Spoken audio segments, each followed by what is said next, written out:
In this lesson, we'll use a hue and saturation adjustable layer to color the teenager in the photograph to look like the same color as the text in the background of the design.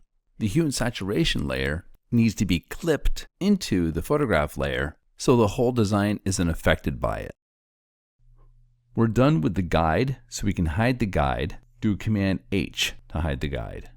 I want to make him the same color as the word thankful. Click on his layer, and then click on the black and white circle at the bottom of the layers panel, and then click on hue and saturation.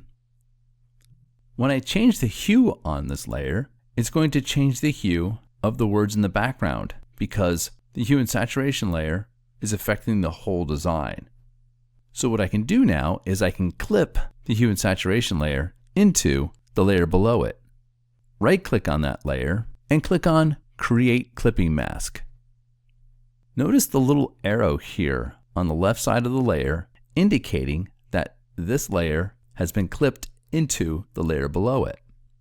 Click on the hue now and move the slider back and forth until you find the color that matches with the word color.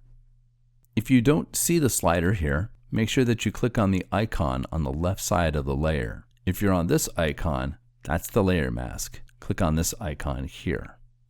Command S to save. This lesson will continue in the next video.